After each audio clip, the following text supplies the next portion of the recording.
और यूट्यूब पे देखा, फिर उसके बाद इनके बारे में इंक्वायरी की। मैं करीब 3-4 साल से हेयर फॉल फेस कर रहा था, बट जब तक दवाई चलती थी तब तक ठीक रहता था। फिर उसके बाद वैसे ही वापस से हेयर लॉस होने लगा था। फिर मुझे क्यूएसटी के बारे में यूट्यूब पे पता चला।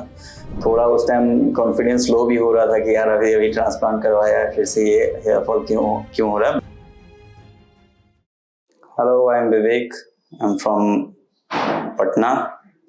और मैंने इनके क्यूएसटी क्लिनिक के बारे में मैंने यूट्यूब पे देखा था, और यूट्यूब पे देखा, फिर उसके बाद इनके बारे में इंक्वायरी की। मैं करीब 3-4 साल से हेयर फॉल फेस कर रहा था। ऑल्दो मतलब वो स्टेज 1 या स्टेज 2 ही था, बट फिर भी बहुत रैपिडली हेयर लॉस होने की वजह से मैं कंसर्न था। बहुत कुछ ट्राई किया मैंने, लाइक घरेलू नुस्खे पहले ट्राई किए, फिर उसके बाद एक आध डॉक्टर से भी मिला, वो क्या बोलते हैं उसकी ट्रीटमेंट को लेकर। बट जब तक दवाई चलती थी तब तक ठीक रहता था। फिर उसके बाद वैसे ही वापस से हेयर लॉस होने लगा था। फिर मुझे क्यूएसटी के बारे में यूट्यूब पे पता चला। मैंने इंक्वायरी की, इन्होंने सारा प्लान समझाया, कैसे कैसे क्या क्या है, आपका इंस्पेक्शन कैसे क्या चेकिंग होगा।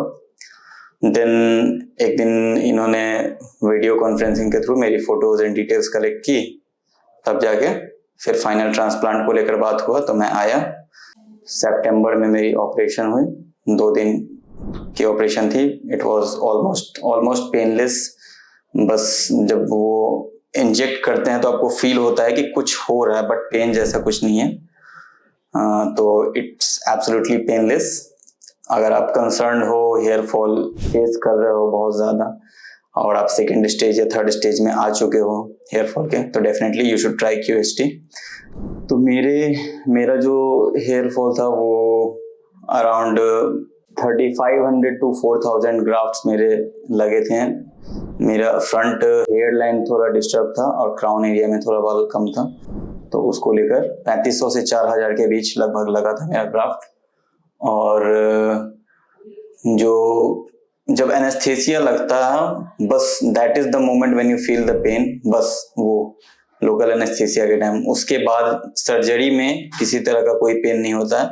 यू जस्ट फील कि कुछ हो रहा है, बस टच हो रहा है एंड समथिंग, बट पेन जैसा कुछ फील नहीं होता। अगर आप पेन फील करते भी हो बीच में इनकेस, तो डॉक्टर को आप बोलो कि थोड़ा रेस्ट दें, तो वो कोऑपरेट करते हैं, आपको रेस्ट देंगे, फिर थोड़ी देर बाद स्टार्ट करेंगे। अराउंड 3 से 4 डॉक्टर्स एक साथ लगे रहते हैं, तो ऑलमोस्ट पेनलेस है। बस वो जो एनेस्थेसिया दी जाती है उसी टाइम बस पेन फील होता है। ड्यूरिंग ट्रांसप्लांट पेन आपको महसूस नहीं होता, तो it's absolutely safe. Donor area में जो घाव था वो करीब 20 से 25 दिन में मतलब ठीक हो गया था। और उसके बाद जो मेरा शेडिंग फेज था, शेडिंग अराउंड 2 to 3 मंथ मेरा शेडिंग फेज चला। थोड़ा उस टाइम कॉन्फिडेंस लो भी हो रहा था कि यार अभी ट्रांसप्लांट करवाया है, फिर से ये हेयर फॉल क्यों हो रहा है। बट मैं डॉक्टर से कंसल्ट में था, ऑलमोस्ट हर वीक में 1-2 बार बात होती थी मेरी, और सारी रिपोर्ट्स मैं भेजता था अपने फोटोज क्लिक करके। ये लोग भी हर वीक मेरी रिपोर्ट लेते थे, व्हाट्सएप पे कांटेक्ट में थे, और एक doctor on a weekly basis call पे भी बात होती थी। तो रिपोर्ट्स कंटिन्यू मॉनिटर करते थे ये लोग। फिर 2.5 महीने बाद करीबन मेरी जो शेडिंग फेज कंप्लीट हुई, उसके बाद इन्होंने मुझे फर्स्ट पीआरपी के लिए बुलाया, जो कि 3 महीने पे हुई थी। तीसरे महीने के बाद से मेरी शेडिंग बंद हो गई, उसके बाद से फिर न्यू हेयर ग्रोथ चालू हो गई। और सबसे बड़ी बात है, ये जो हेयर लाइन है आपका, ट्रांसप्लांट की क्वालिटी, सबसे अच्छी क्वालिटी ये इस चीज से पता चलता है कि आपकी हेयर लाइन नेचुरली विजिबल, मतलब नेचुरल दिख रही है या नहीं। अगर आपकी हेयर लाइन एग्रेसिव दिख रही है तो वैसे भी ट्रांसप्लांट का किसी तरह का कोई फायदा नहीं है। मेरी इन लोगों ने मेजर की, जो आज से 5 साल 7 साल पहले जो मेरी हेयर लाइन थी, जो नेचुरल मेरी हेयर लाइन थी, उसको मेजर किया गया। उसके अकॉर्डिंग जो एक्यूरेट जहां पे आया, इन्होंने वहीं पे डिजाइन किया और वहीं से बनाया। ऐसा नहीं कि उससे आगे बढ़ा दिया या उससे पीछे बना दिया। जो नेचुरल हेयर लाइन होती है वो नेचुरल हेयर लाइन मेजर करके एग्जैक्टली एक्यूरेट वहीं से बनाई गई थी। इस वजह से मेरी ट्रांसप्लांट उतनी एग्रेसिव नहीं दिखती है, इवन किसी को पता भी नहीं चलता कि मैंने ट्रांसप्लांट करवाया है। मेरी ऑपरेशन सितंबर में हुई थी। It's been around 7 month I guess. तो पिछले 7 महीनों में मेरा क्यूएसटी के साथ अब तक तो एक्सपीरियंस बहुत बढ़िया रहा, और हाँ रिपोर्ट भी, मेरी ग्रोथ भी अच्छी रही है। और फर्दर आगे कैसा रहता है मैं आप लोगों को बताऊंगा नेक्स्ट टाइम फिर आया मैं यहाँ पे जब, तो जैसा होगा रिपोर्ट, जैसा कस्टमर सपोर्ट होगा, मैं उस बारे में भी बताऊंगा आपको। तब तक आप बने रहिए क्यूएसटी के वीडियोस के साथ एंड अपडेट्स के साथ। थैंक्स।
हेलो फ्रेंड्स, अगर आपने अभी तक हमारे चैनल को सब्सक्राइब नहीं किया है तो प्लीज इस वीडियो को लाइक कीजिए, शेयर कीजिए और हमारे चैनल को सब्सक्राइब कीजिए। और ध्यान रहे बेल आइकन दबाना ना भूलें, जिससे हमारे हर वीडियो का अपडेट आपको समय समय पर मिलता रहेगा।